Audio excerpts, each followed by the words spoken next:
you go. Welcome to Invite Sent.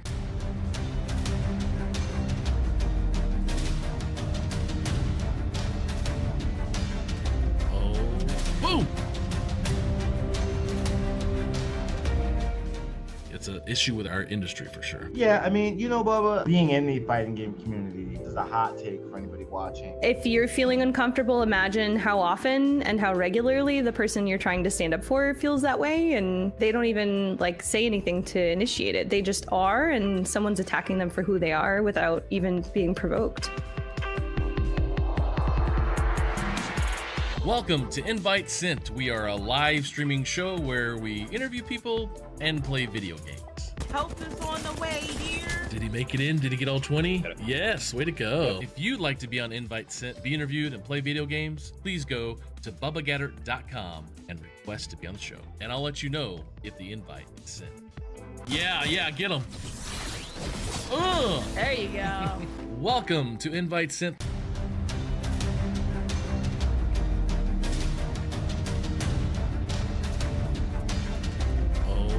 Boom! Right, welcome, hello. It's an issue with our industry. Welcome, hello, thank you for coming to Invite Sent. Let's go, Kyle in the chat, everybody in the chat, hello, thank you guys for being here. Appreciate you all. I'm excited. We've got a fun show today. If you haven't seen me play League of Legends in a while, I haven't played in a while, but I have played in the background a few times over the past year, but obviously I've been way too addicted to Fortnite and no builds. But thank you guys so much for being here.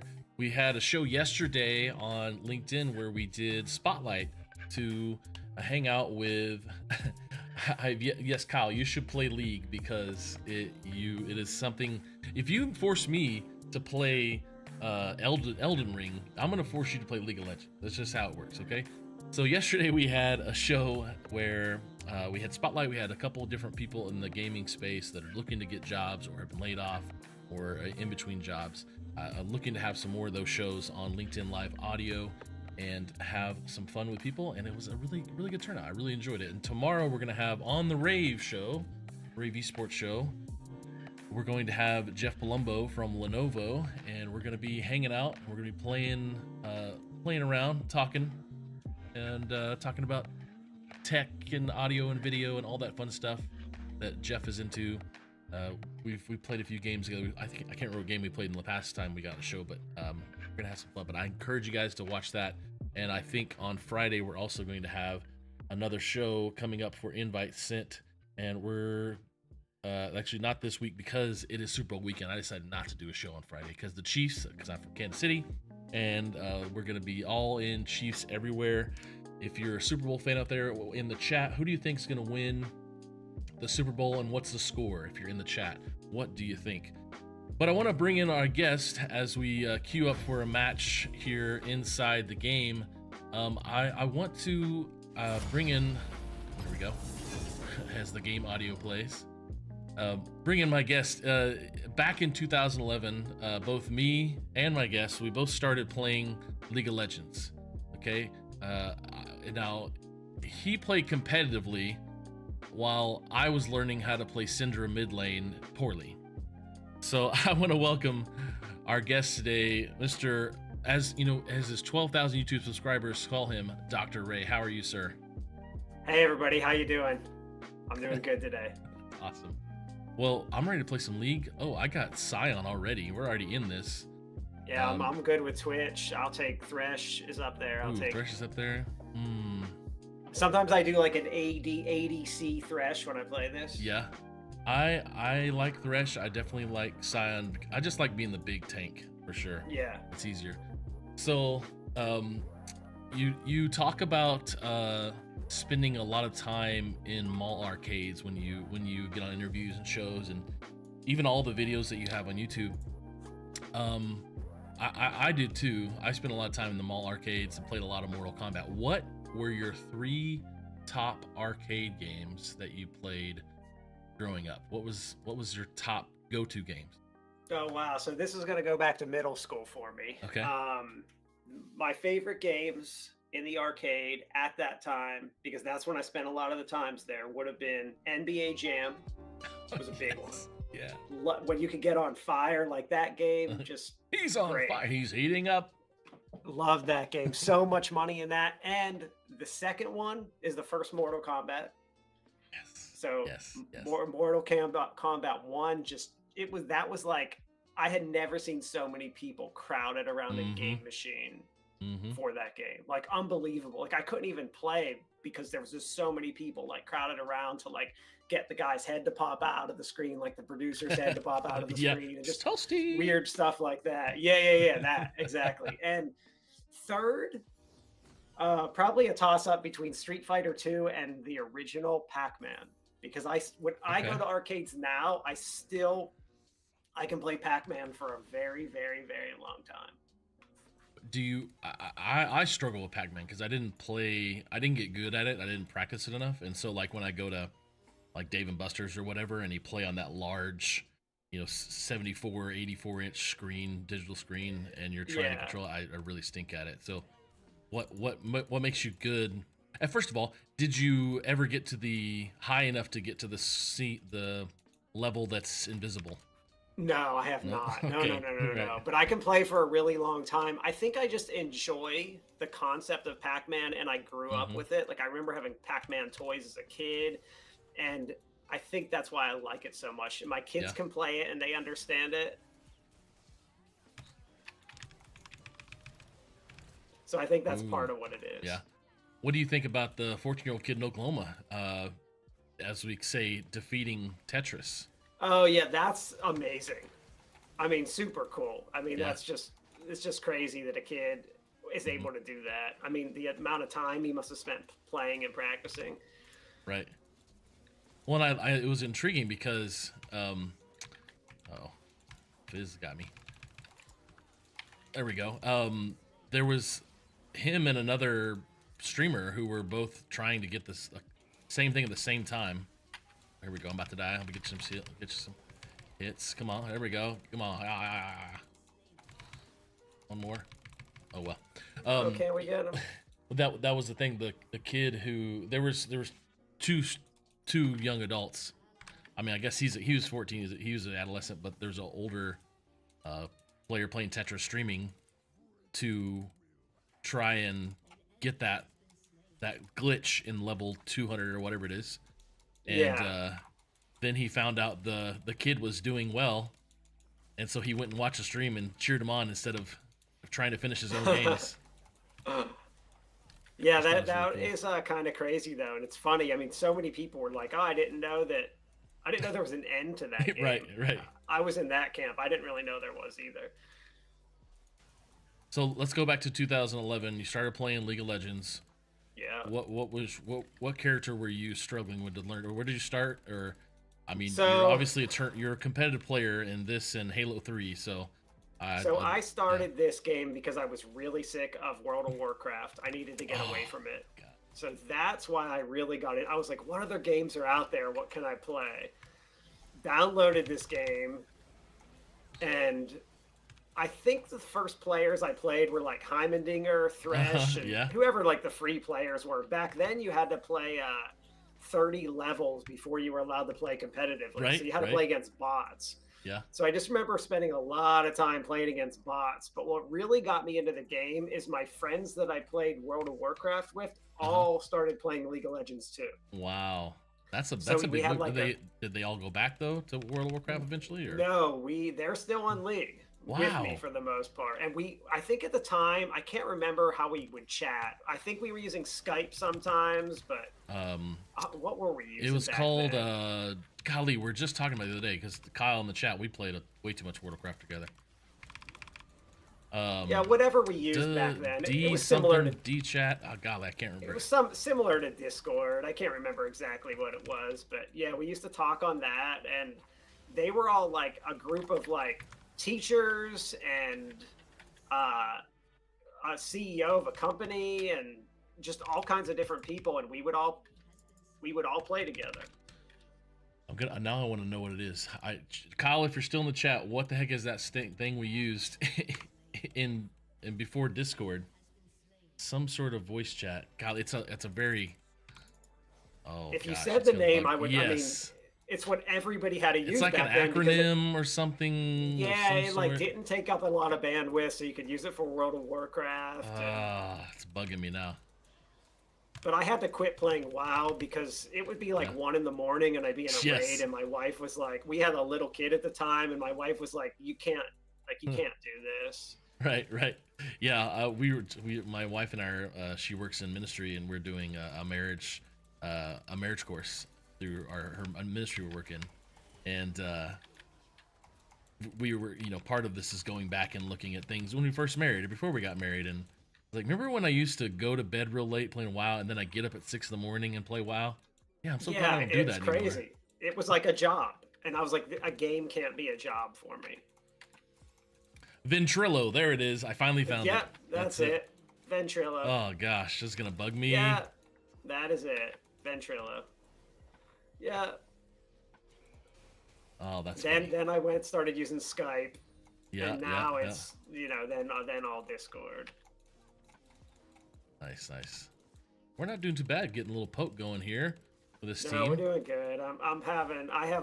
Because you're a tank, I think we have a they don't really have, do they have a tank? Who do they even have? I don't even know, yeah. They have Gnar, I guess. Yeah. When he goes, but that's not all the time, form. Yeah, I could just push all day long. Yeah, I really didn't even look at our team, but we have a pretty good team too. Same. I forgot who you even were. Yeah, we do have a pretty good team here. Oh, I missed them. Oh, so you are a surfer, and you also you like jiu-jitsu, you like MMA. Have you ever tried Brazilian jiu-jitsu on top of a surfboard? I have not done that, but I trained jiu-jitsu for like 10 years, a really long time. Yeah, wow. And I liked it a lot, but I kept getting hurt. I blew out my knee 2 times, and that caused me to stop. Yeah, and like ACL, I kept getting MCL? I actually just the meniscus, and I never got surgery, but my knee is messed up from it. And I was getting staph infections and stuff like that. Yeah, that's the common thing on those mats for sure. So I had 2 staph infections and just stuff like that sort of got me to, stop. Oh, no, I missed. There we go. I'll get him. But now I train my kids in jiu-jitsu. I train them in jiu-jitsu and Muay Thai. So I still practice. I love it, but now I just teach my kids. So you have 3 boys. I have 3 boys as well. Mine are 12, or 14, 12, and 8. I guess yours is how old are your boys now? We're a year younger than yours. Okay, that's what I thought. So we are year younger. That's me. Now going back to MMA and UFC, you have said that the esports world, back when we were in the gold rush of esports, 2017 to 2021-ish, you have said that esports is gonna do what UFC did. It started out small, no regulation. You followed it very heavily. You followed esports very heavily. Where are we now in 2024 when it comes to how esports is it still in the same path that UFC is? Is there going to be a Dana White? Is there going to be? That's what that's what I was going to say. Is we don't have our Dana White yet. Yeah. That is what's missing. We need someone to. I mean, that's what's missing in the industry. Someone who figures out how to monetize it correctly, and makes it entertainment for the masses. Because that's what Dana White did for UFC. Yeah, that's interesting. The UFC was dying. Really? Oh yeah. It was going down. They weren't making that much money. They were having all kinds of regulatory problems. And Dana White took it over and said, "I got a plan for this." I guess I couldn't really protect him from those what is that, Ziraffs, whatever they are. No, there's nothing you can do about him.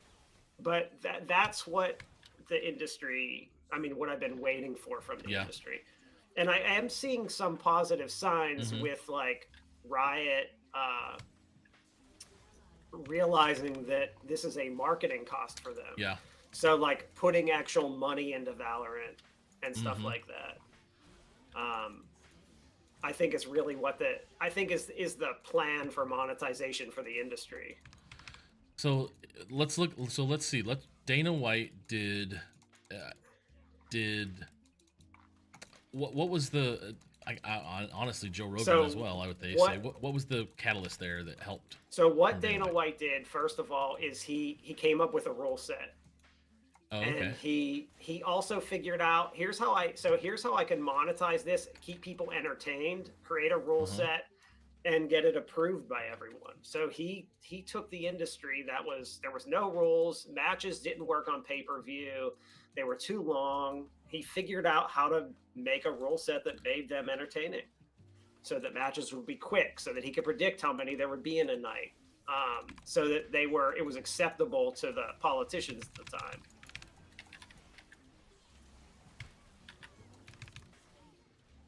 Coming for me. He's coming for me. Ugh, nice. They are just letting me kill them. Oh. Okay, there we go. Nice. But I think we need that champion in esports who's visible. Yeah, I totally agree. Well, this esports winter that has been defined by some in the space. Namely because the VCs made their money, and 100 Thieves isn't really selling as many as much apparel as they used to. Sure.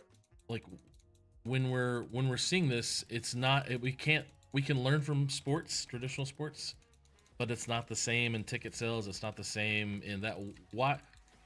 I honestly see it in collegiate esports. It's doing well because that's where we're excelling.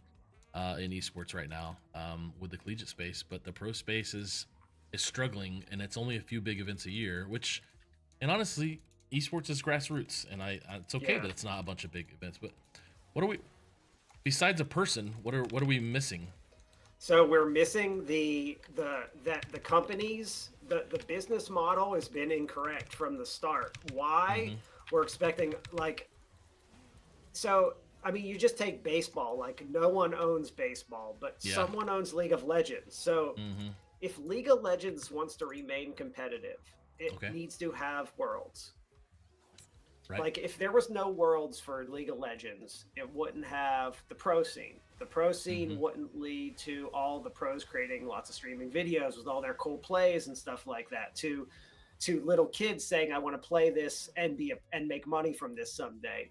Yeah. Even if someone does not like the pro scene and could care less about it, what they don't realize is that the game, all the stuff in the game exists because we have that pro scene. Like, there might not even be a game if there wasn't a pro scene.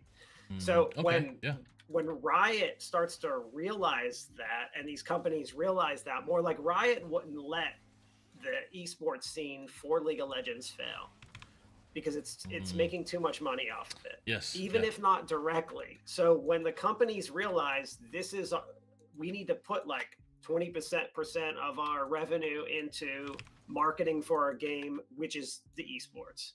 Like, this is the marketing for their game.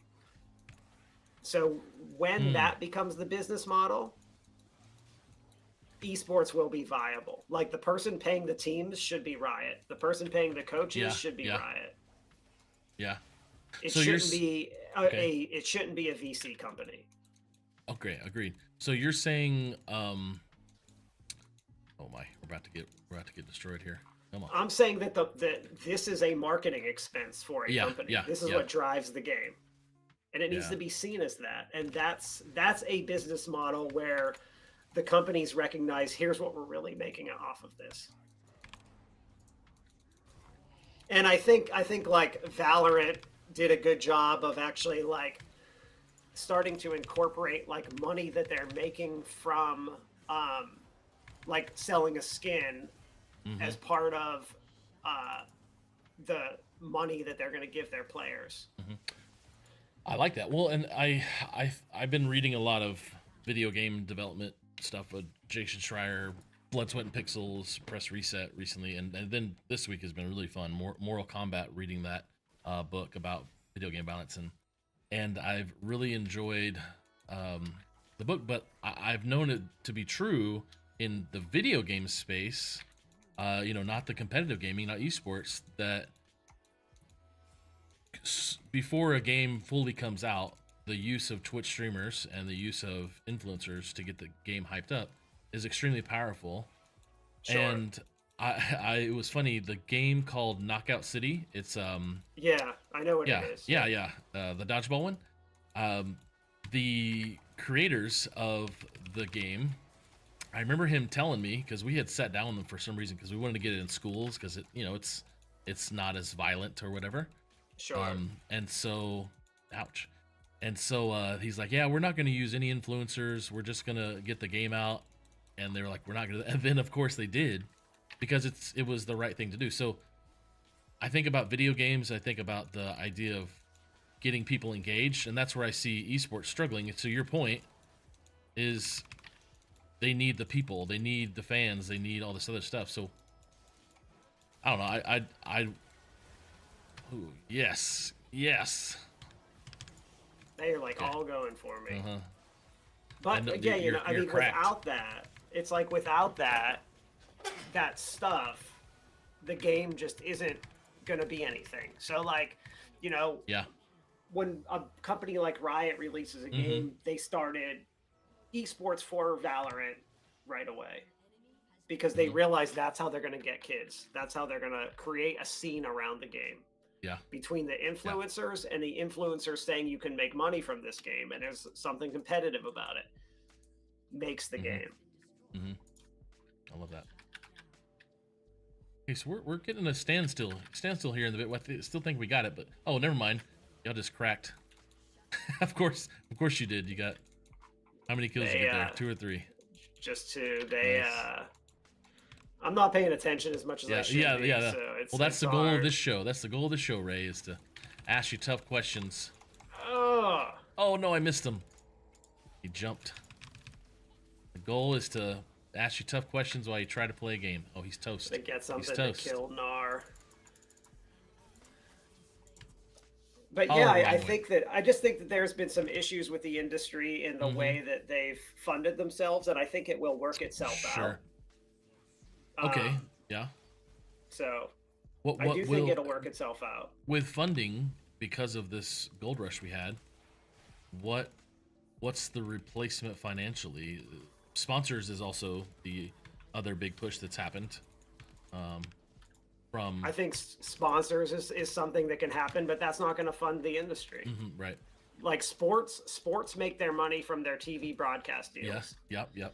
So is Twitch, or are there issues with Twitch and it's going to be something else, going to figure out what events they want to stream and pay for them? I don't know, because right now it's just not enough money there. Yeah, you're right.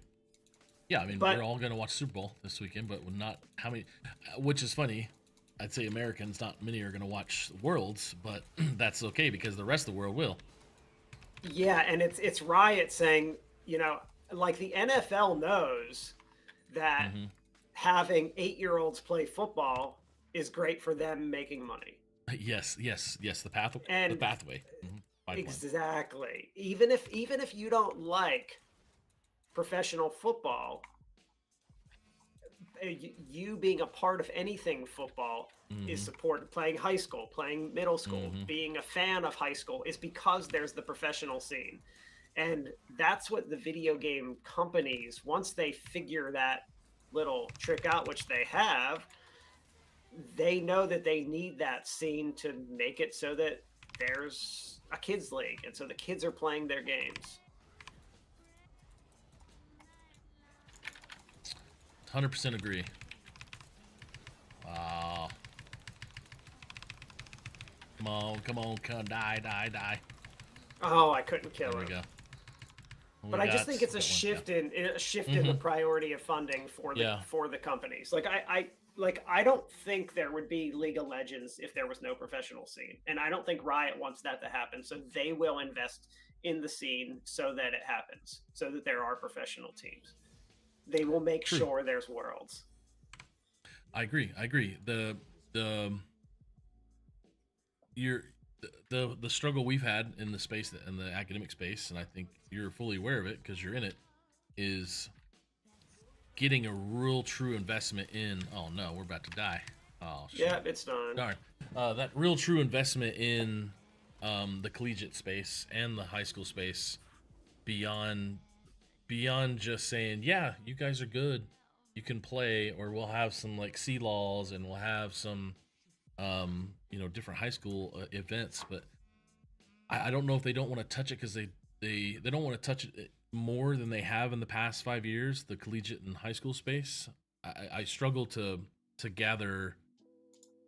I feel like it's their future consumers and their future employees, and there's so much benefit in the collegiate and high school space for people like Riot.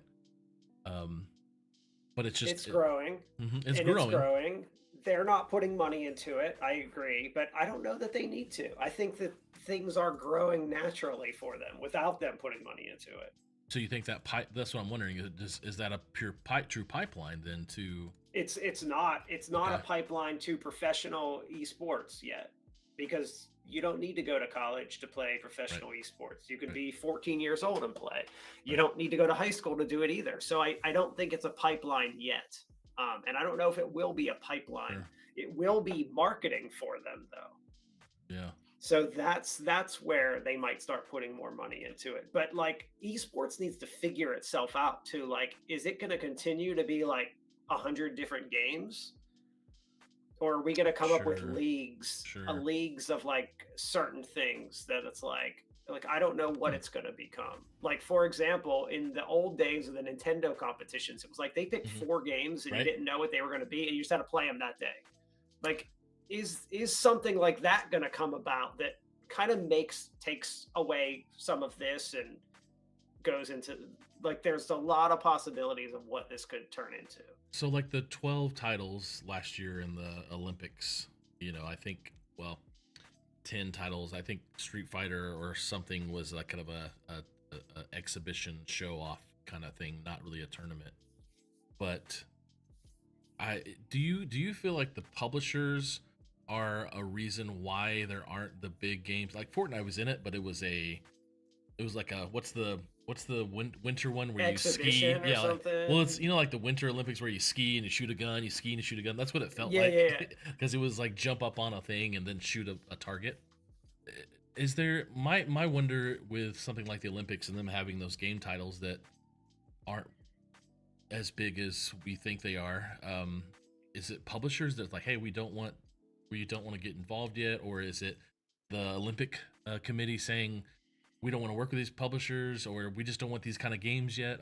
What's the struggle there for showing the Olympics as this big thing with a League of Legends and I think it's CS:GO? absolutely the Olympic Committee. I mean, I when I presented to my faculty in 2019 esports, I don't think anyone was really like, this is, I mean, no, I shouldn't say that. There were a lot of people who were like, this is a terrible idea. Okay. So like, this is bad. It's bad for kids. It fries people's brains. It leads to internet like kidnapping and like crazy stuff that you're just like, whoa, like this is way off, like in another dimension. But I got a lot of pushback, and I can imagine that an Olympic committee does the same thing, but telling them that, hey, this is an esport, but it's called Zwift and they ride real bikes. Right. All of a sudden makes it sound a little more up their alley and a great like warm up for them. Yeah, like, the simulated sports gets them, and those esports like NASCAR and like iRacing and Zwift have huge audiences.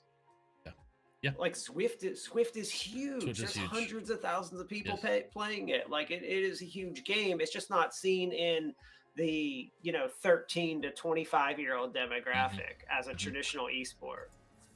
So I'm looking now again. I see the games were Fortnite, Rocket League, which I forgot about Rocket League, basketball, which I can't remember the name of the basketball game. Street Fighter 6 was an exhibition. Tic Tac Bow was the Olympic like shooting an arrow, bow and arrow.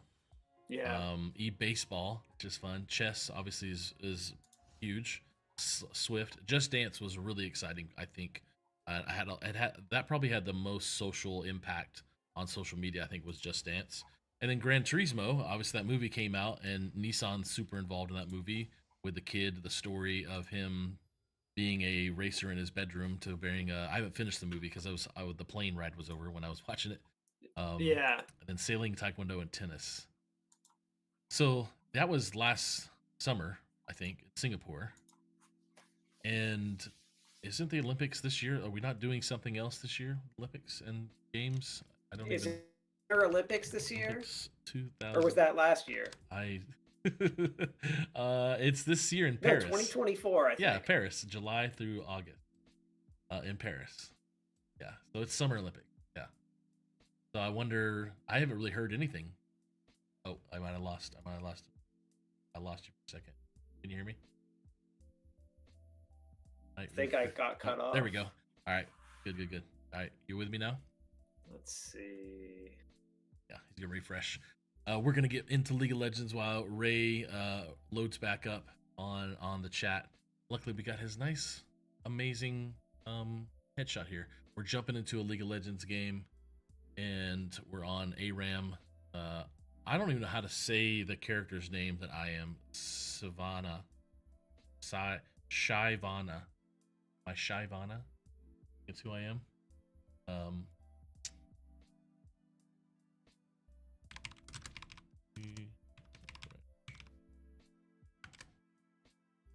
Yeah, so we'll get Ray back in here in a minute as we load up the game. Use same link.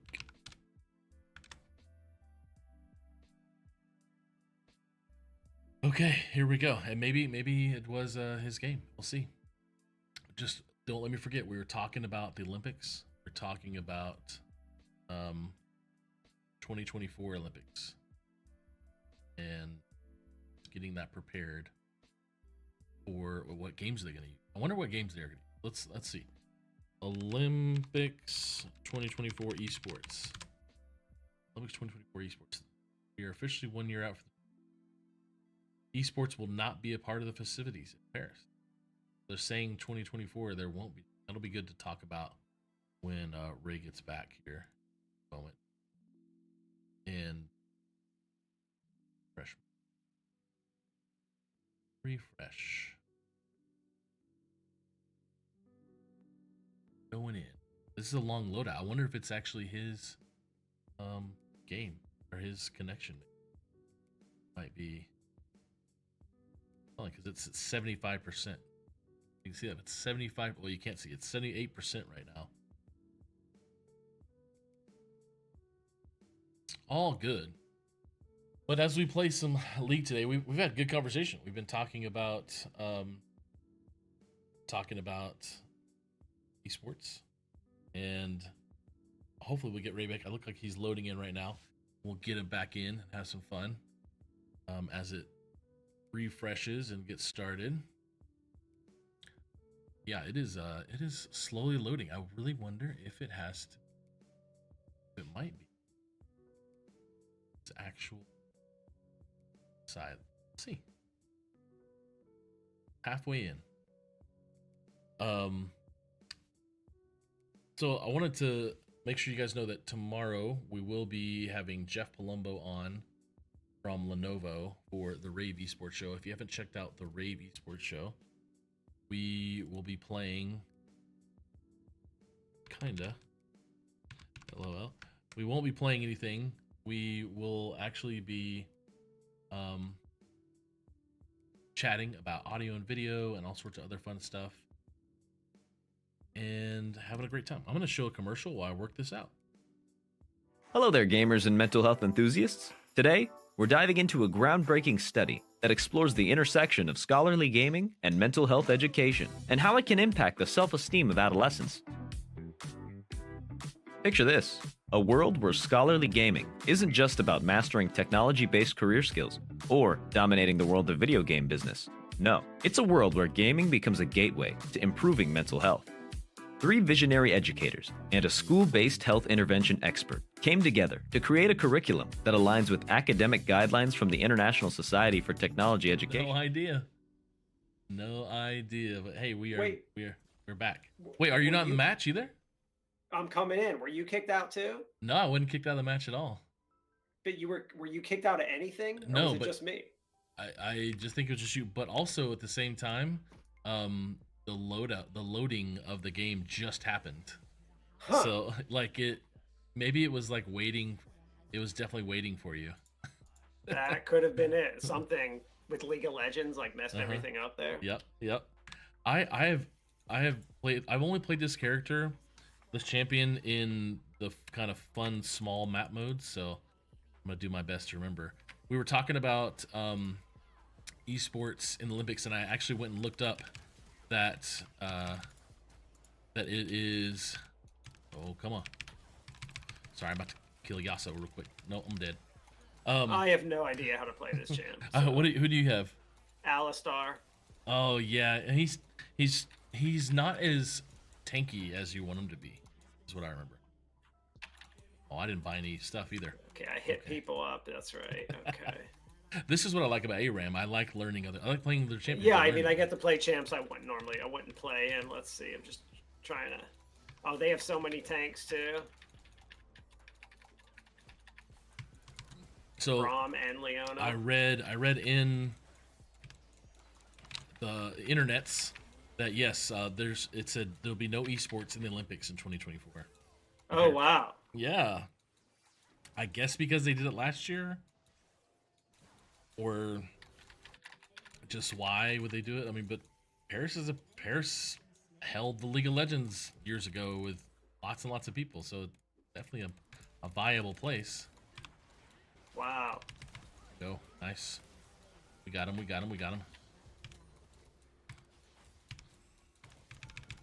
Oh, I went to my death. I'm a dummy. So yeah, it's definitely interesting seeing like, is there a place in the Olympics for it? But I think the industry needs to figure itself out before that. Like it's like pushing. It's trying to do too many things like without being settled first. Like create the industry, create everything, make it viable, and then worry about the Olympics. That's part of the reason why the VCs like they invested all this money, but like it wasn't really ready for that yet. Well, why did I get selected by the turret? What? So let's talk research. You have more articles and research documents than I have hair, which I don't have a lot of hair, but you have a lot. That's my job. I mean, that's what I do as a professor. I mean, I write papers. So that's why. Yeah, true. Now, I look back though, I love that you talk about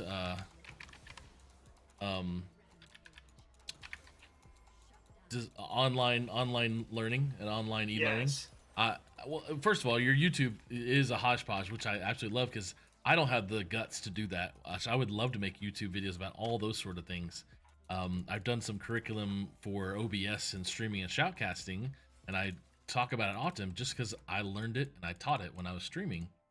But you talk a lot about online courses and whatnot. Yes. But you've done research on poorly designed versus well designed, and here we go. Yes.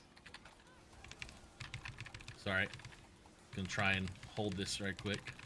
Didn't work. So poorly designed and well designed online versus we got destroyed in-person courses. What would you say is a good metric for a well designed online course? A good metric is, did the students learn your learning objectives? Did they learn? Okay. So what if That's it's it. your first? What if you're just starting it? It's the first. And like you want to know like what's a good way to actually develop good online courses? Yeah. So there's a quality matters rubric, which is I guess a good starting point, and that basically like kind of teaches you like how to organize your course so that like you have basic. You're not like missing like the big 101 like thing. Yeah. Like why don't I have this one thing? Well, it's funny because I was answering a LinkedIn question, some of those recommendations, ones that like AI creates, and I've said this over the years, and I've looked at your courses, and I would love to take those, to be honest. And there's a lot of different college courses on there for esports and Yeah. certifications. And before the whole hoopla, of maybe 2 years ago, when online certification became a thing, before, I think it was like 40 people in the esports and gaming space were put on the certification, but nobody knew they were on it, kind of thing. And it kind of made Yeah. everybody angry.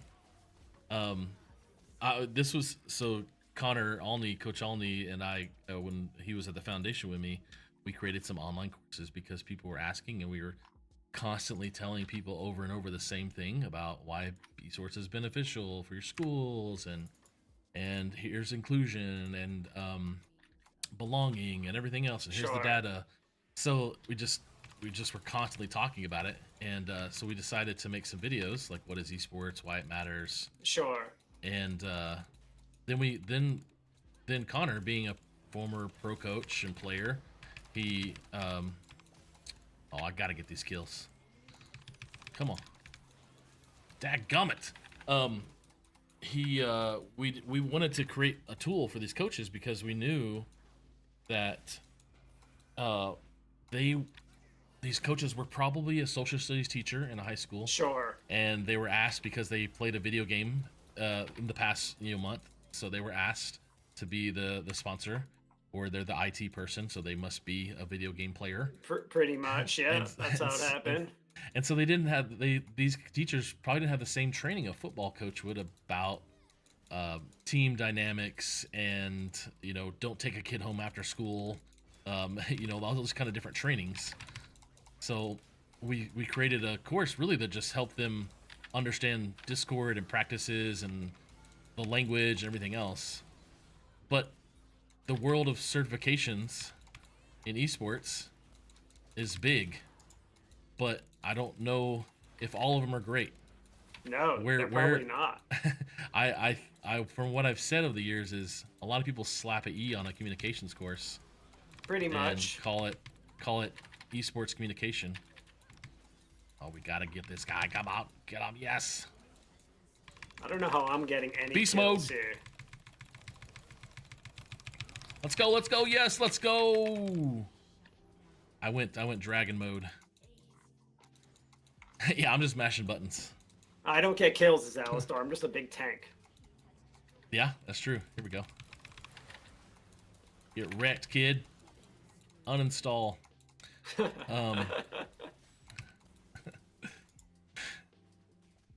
So you've done a lot of research. What has been the most enjoyable research? Definitely the research I did on what's called time compressed instruction. And that's where, like, can people learn by hearing things really fast, and how well can they learn? And like at what speed do people stop learning? Like how fast can we talk? Not talk, but like can audio be compressed in like an audio piece of software before comprehension goes down? And what we found is that we read at like, people talk. I can't remember the exact numbers. I want to say people talk around like, I think it was like 70 words per minute yet. And I don't have this, I'm making up these numbers because I can't remember them off the top of my head. But let's say people talk at like 70 words per minute. We read at like 200 words per minute. So we read much faster than we talk. So the question was, is there a way to increase the speed of audio so that we can listen that fast? Because obviously we can comprehend it in our mind. So like, how can we compress audio and make it still legible? And so what we found is, yes, we can speed up audio. Yes, we can speed up videos. So like when YouTube started to increase, like you can increase the speed of your YouTube video now. Yeah. And like part of that's based on that research that we did, which is pretty cool. Wow. Well, I read my audiobooks at 2.5. Exactly. So part of my research was we were like the first people figuring that out, which is really cool. And I got to do like a bunch of interviews. Like at the time, I got to be interviewed for Wired magazine, which was like a big deal back in like 2010, and like stuff like that. That's amazing. Morgana's mad at me for pushing them out of her W. Oh, you know what? Because this game is by far one of the most toxic games, I turn off all chat in this game. I listen to it. I don't care. I can take it. I can listen to it. It doesn't bother me. But she is mad at me for doing that. What'd you do? It's like this is ARAM. I don't play Alistar. Like I haven't even played League. I mean, you know. But yes, that was my most exciting research. Because it was practical and companies are actually using it, which is really cool. Yeah. And it's just, I don't know. I like the topic. I thought it was an interesting topic for me to choose. And so yeah, that was neat. It's just cool to see, like, it was really cool when like Apple started putting it on their iPods. Which was, really? You know, the iPod. Yes, they started putting increased speech on their iPods. Okay. And like, I would just have like the news reach out to me, like, "Oh, can you talk about this? Because this is your research." And I was like, "Oh yeah." That's amazing. So yeah, that was fun. Oh, I'm about to go off here as soon as they come away from that turret. Oh, I hit him the wrong way. Supposed to hit him backwards. There we go. Nice. Okay, what was the most difficult research? So I did something called a meta-analysis, and a meta-analysis is basically where you take a bunch of research studies and try to look at what the results are from them. And what makes it difficult is it's really difficult statistically, and it's a lot of work because you have to like find all these studies and figure out what they were trying to say. Yeah. So meta-analysis research is difficult because of statistics. I've heard you talk about meta in a lot of the videos you're talking about, especially in the research space. Can you elaborate more? So what a meta-analysis is let's say like one research study doesn't give me like a conclusion. Like it's one piece of a puzzle. So the meta-analysis taking all the research studies on that topic and summarizing their findings. Okay. All right. So that's what a meta-analysis is. It's kind of like here's the conclusion of all this research. Okay. Like, okay. Just as an example, like let's say I look at like, I don't know, I read a lot about like exercise science. So for example, in exercise science, something is like, what's the recommended amount of time someone is supposed to run for heart health? Okay. There might be like 50 different studies with slightly different recommendations. So a meta-analysis helps narrow that down to come up with what's the average and how like what's the power of that average, like how effective are all the studies and stuff like that. So that's what a meta-analysis is. So they're really important in research because one study is not the be-all end-all. Right. But 50 studies on the same topic that all have similar conclusions, all of a sudden are a lot more meaningful. I messed up. Come on. There we go. Well, I wonder what we need to do in esports meta.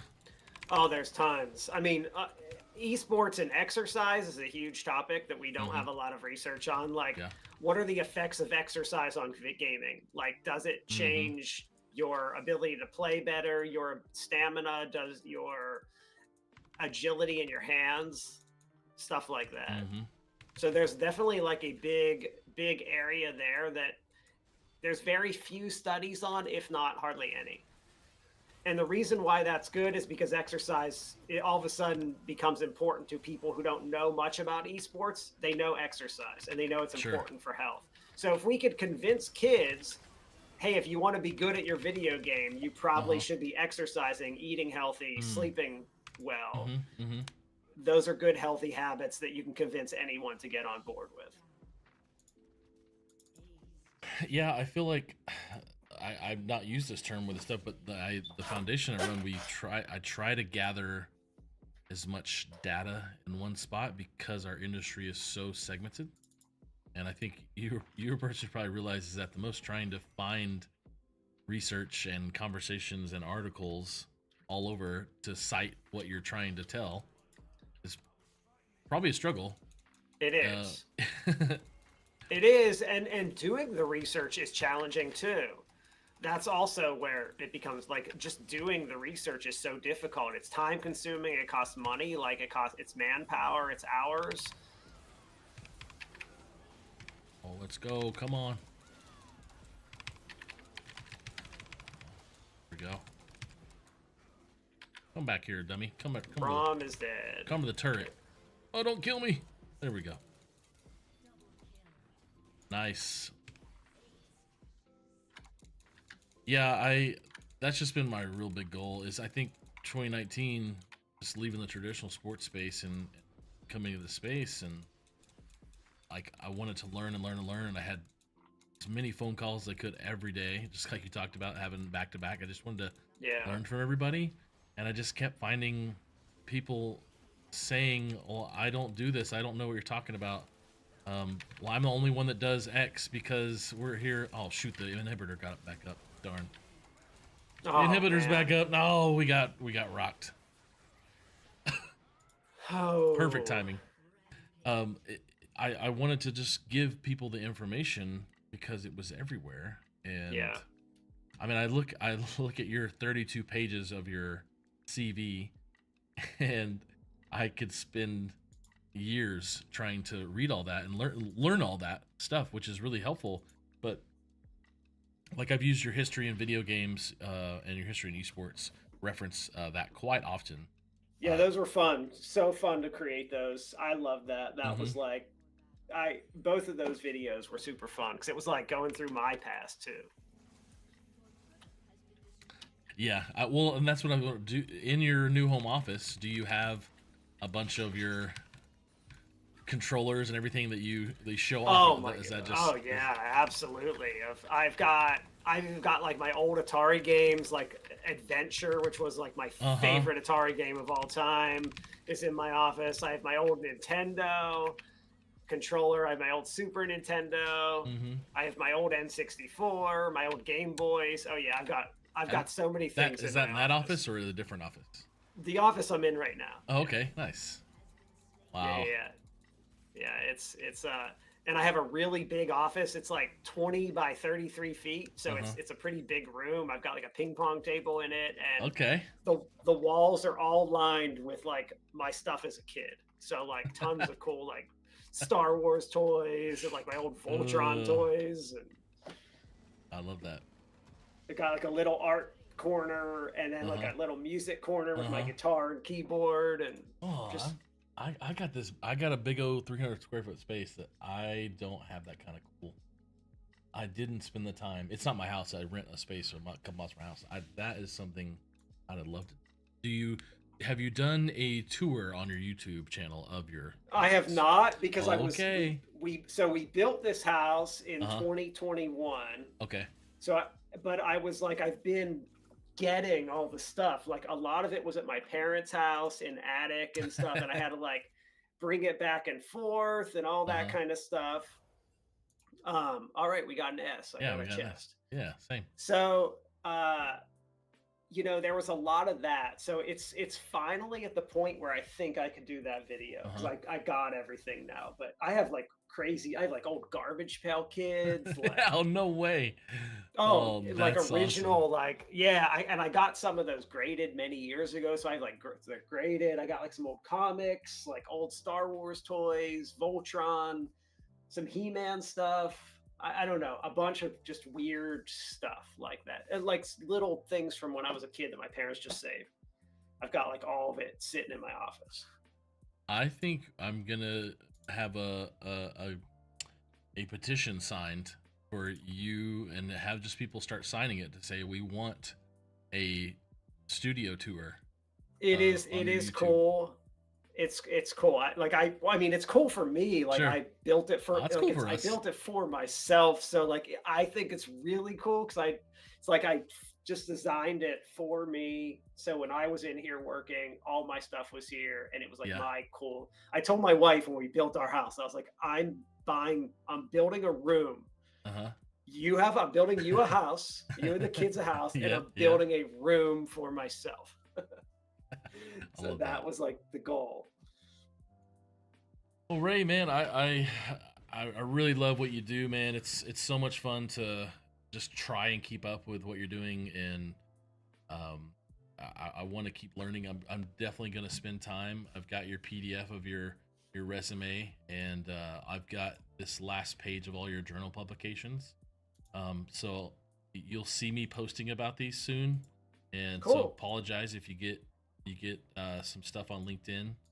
You get overwhelmed, but I like getting this stuff out to our audience and out to the teachers that need to hear this stuff and see this stuff. We just don't have enough stuff in one spot to help people, and man, no, I appreciate you. I'm gonna give you though the 60-second hot seat that you get to talk about whatever you want to talk about.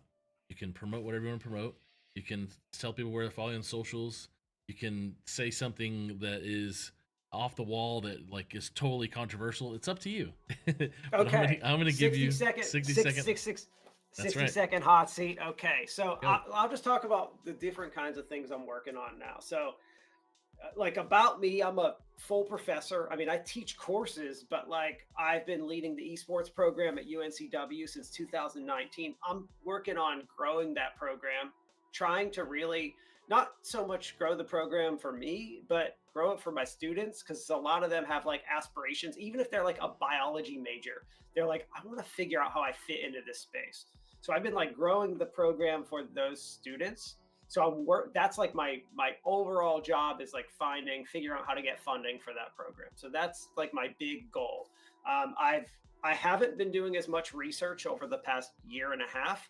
I actually wrote a fiction book called The Level 7 Spell that's on Amazon. And it's like a middle grade fiction book that I wrote for my kids. And I've gotten everyone that's read it. I've gotten all good reviews so far. I'm like really happy. And I spent like tons of time, editors and everything to write it. I'm writing a second fiction book about video games, which is, I won't really talk about, but it'll be coming this summer. And I spend a lot of time with my kids. I play a lot of sports. I'm actually playing golf later this afternoon before dinner. I try to surf a bunch as much as possible. I work out. I have a big hobby of mine is working out, and I have a huge garage gym. Like in my gym is a garage, and I have like state-of-the-art fitness equipment, and I love exercise, nutrition, and working out as like a hobby of mine. That's like fun stuff for me. I love all old 80s stuff, my office, and I love being creative and just doing art, like painting, writing. That I spent a lot of time writing a book, but I've done tons of painting. I've sold tons of paintings. All my paintings are like very ocean themed, around surfing, and very abstract, but I like just being creative. I like creating stuff, and that's fun. And I like to encourage people who like to create stuff to do it as well. So that's my 60-second pitch. Level 7 Spell. You can find it on Amazon. That is it. 11-year-old River's nightmares are more than just scary. Ooh, this is you are a man of many talents, and it makes me so jealous because I am a master of none of mine. And you don't have to be it's just I just said to myself, I sat down one day and I said, I'm writing a fiction book. Yeah. If I knew what I was getting into when I started that, I would have never started. What was the catalyst? What did you was it something you read? You just always wanted to write? I mean, what I think like my middle son, River, his name is River, was having a bad day. And I was like, I'm going to write a book and you're going to be the main character. Oh, wow. And now he's technically not, just his name is the main character. The book, it's not him at all. But I was like, I'm going to write a book with you as the main, like your name is the main character, because your older brother gets all the attention because he's the oldest, and your younger brother's like the baby. And you just like, he wasn't having a good day about it. And I was like, I'm going to write a book and he's going to be, and then I created a world, and I told my wife, she was like, well, how do you think of all these ideas and stuff? And I was like, a lot of it's playing video games and my love for anime and video and like playing World of Warcraft and reading books and just stuff that I was interested in my whole life. And I put it all together. And that book was a terrible process. Like the process of writing a book is beyond hard. It's really, really, really difficult. It was the hardest thing I've ever done. Well, that doesn't give me any hope for the book ideas I have. Okay, well, you're not selling this very well, Ray. I know it's a good book. Like the thing is, like making it good is so different. Like finding all that grammatical mistakes, even with Grammarly, is like, wow. I read that book like 300 times. My goal was that my goal with the book was that anyone who read it, they could say they didn't like the story, which is fine. But I didn't want them to be able to say, well, why does this doesn't make sense in the book? Because that bothers me about movies when like they do something and they never explain it or it doesn't make sense. So it's like, they're not going to be able to say that. And they're not going to be able to say it was written poorly. So those two things were really hard to get right. And I see why so many movies and books don't do it, because it was a long, hard, difficult, like to make sure it was right.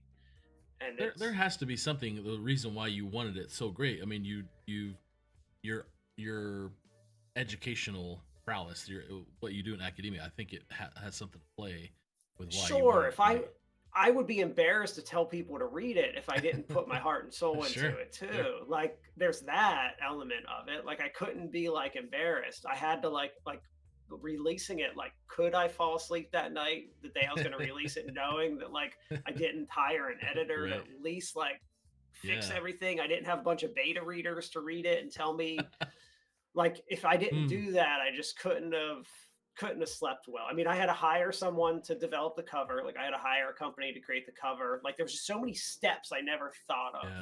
Yeah. But I'm writing a second one, so I hated the process, yet I'm doing it again. So I'm writing my second book. Okay. So this first book is very like fantasy, fantasy. Yeah. The second book, and I haven't told anyone what this is about yet. This is an exclusive, you guys, on Invite Sent. This is about, my second book is about a kid who's 12 years old, who wants to be really good at playing video games, finds magic video gaming gloves, and that leads into a story about, and there's an evil esports coach in the book. And it's very, but it also has a lot of like retro stuff, because that's me. Like I'm the 80s, so I bring in some. I've changed the way the competition is. The esports competition in the book is much different from current esports competition. Okay. But is it with magic gloves? The kid has magic gloves. The kid finds magic gloves. And there's a whole explanation about how he got the gloves and why they're magic and how they help him play. And is it cheating if he uses them? And are they better than the Nintendo Power Glove? You know, I have a Nintendo Power Glove. I know you do. There. I've seen you hold it up. That's what I'm wondering. I literally have a Power Glove right over there. You've talked about how it wasn't great, and so I'm guessing that's you trying to get back. These are magic gloves, like batting gloves for baseball. Okay, sure. Gloves. Like they're like gloves for grip for your controller. Right. They're like just gloves you would wear, and they do sell video game gloves. So I thought it was kind of funny and cheesy, but I got some right here somewhere. The book is written for. I've got a draft of the book written. I'm working on the edits, so that'll be coming this summer, and I'm excited for it. It's just fun. It's my creative outlet. It's how it's what I like. I don't watch TV.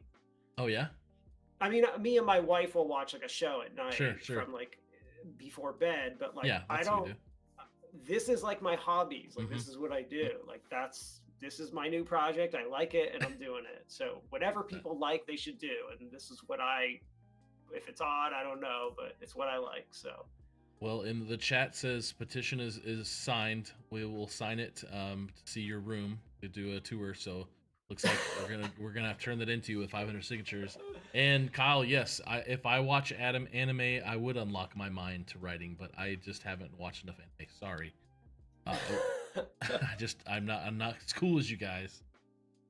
Ray, Dr. Ray, you sometimes go by Ray Me. Yes, Ray Me that's my name, Ray Me. Ray Me, so okay. I was Raimi my whole life, but I changed it when I was like 20. I mean, I didn't really change it, but like when I was 21 or 22 and I was starting to interview for jobs, people were like, how do you pronounce your name? And then people were like, what country are you from and stuff? And I was like, you know what? If I just say Ray, no one says anything. And some no people one call you asks, Raymond too? Yeah, Raymond's fine, or Ray. It's interesting. And I don't like, my wife and friends and family all call me Raimi, and that's what I prefer. But like, I don't care. Like, it doesn't matter. It's just when you walk into a room and you say your name, you don't want to have to repeat it like 5 times because everyone's like, "What?" or "What is that?" And then there's like a whole conversation about like, why is it that, and all this. Where are you from? Blah blah blah. And it's like when I just say Ray, it's like really simple. Like I get like why my friends who I was like working on my doctorate program with that would come here from like Japan would just say their names like Kyle. Right. Because no one, it's like simple and no one says anything, and it's just like easier. And that's what I did. I just changed it to conform, which good or bad, I don't know. It makes my life easier, and that's all. Yeah. Well, Raimi Stefan Pastore, is that right? Yes. Nice. Well, Dr. Ray, it has been an absolute pleasure to get to hang out with you and get a win on League, and you carry us. Yeah. And, it was fun. Yeah, man. And we got an S. I got a chest. Yes, that's kind of the highlight of the day, highlight of the week, probably. Please, I'm happy to. If you need anything, I'm here for you, man. I will read your books. I will beta read your next book, whatever it. Oh yeah, whatever. I'll send some people out to beta read it for sure. Okay. And my book, my current one is free on Unlimited, Kindle Unlimited. So it's, try to give it away as much as possible. Is it on like? Is it in libraries? Like we have. I have like Evernote, not Evernote. It's not called Evernote. It's now called Everrand. Used to be something else in Libby. It's hard to get on the World Book Library sources. It's so because I'm on Kindle so you have to like pick and choose what you want to do with your book. So because I'm on Kindle Unlimited, no one else can have digital copies of my book. Wow. So if you want to be on Kindle Unlimited, you can't go to any of those other places. So I had to pick and choose, and Amazon's like, I don't know, like 90% of all book sales. So yeah, it's like you just gotta pick it. You gotta pick, and so people can buy hard copies on many different, like Barnes and Noble and stuff. But no, it's really the digital version is only Kindle Unlimited. So it's just you have to pick, and that's it. I just chose that. I don't know if it's right, but anyway, I think it's right. Ray, thanks so much again, man. I appreciate it. I'll shut down the show. Thank you. And I'll talk to you soon, man. Thanks so much. All right. Thank you. Bye. All right, bye. Okay, everyone. Thank you so much for coming today. I really appreciate it. The time. You all take Kyle in the chat. We had VEF. Thank you guys. G Money as well. Thank you all for supporting the show and the channel and coming here to hang out as we play some video games. I appreciate you all. Tomorrow we'll be on the Rave Esports show with me, your host, Bubba Gaddert. We'll be talking with Jeff Palumbo. And then the Chiefs are going to win the Super Bowl this weekend, we hope. We didn't think they were going to get past, golly, I've already forgotten his name, the quarterback from the Ravens, Lamar Jackson. We thought we were going to get destroyed, but we are lucky, and we won. We pulled it out. Now, can we beat the 49ers again? Probably in the fashion of the fourth quarter, last minute, like we'd like to do because we're Kansas City. But thank you guys. I appreciate you. Stay amazing. I'll see you later.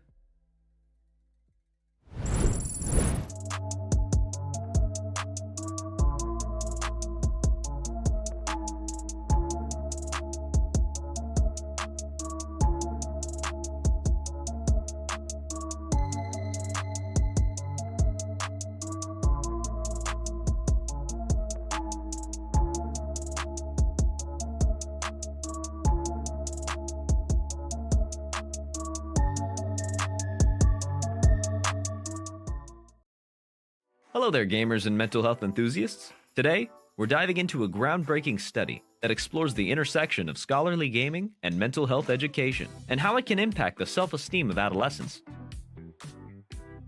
Picture this: a world where scholarly gaming isn't just about mastering technology-based career skills, or dominating the world of video game business.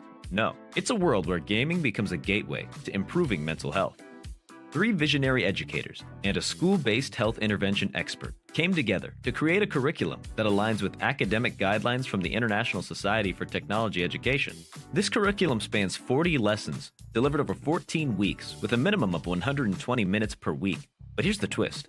83 schools were invited to participate, but they were divided into 2 groups, those with mental health moments and those without. The non-mental health moment group got the scholarly gaming curriculum alone, while the mental health moment group got an extra layer of education. Mental health moments were embedded into 27 lessons, integrating concepts from the PERMA framework and the collaborative academic, social, and emotional learning standards, otherwise known as CASEL. Now, let's meet our players. 471 participants from both groups, with almost 75% in high school, many experiencing scholarly gaming for the first time. A majority were male, and the racial diversity was broad. At the start, the average self-esteem score was 17.9, with 22.1% reporting low self-esteem. But hold on, the game's just beginning. As the study progressed, it revealed some fascinating results. While 57.7% of participants with low self-esteem at the beginning reported average self-esteem post-intervention, the mental health moments group stole the spotlight. Self-esteem scores improved by 8.3% in the mental health moments group, compared to no change in the non-mental health moments group. How's that for a power-up? Some students even shifted from abnormally low self-esteem scores to normal ranges. The message is loud and clear. Educators, healthcare providers, and adolescent advocates pay attention. Non-traditional educational instructions, like scholarly gaming, combined with mental health moments, can significantly improve students' well-being. And there you have it, a journey through the power of scholarly gaming and mental health moments. Remember, your self-esteem matters, and sometimes all it takes is a little extra support to level up. Thanks for joining us on this adventure. Until next time, keep gaming, keep learning, and most importantly, keep believing in yourself.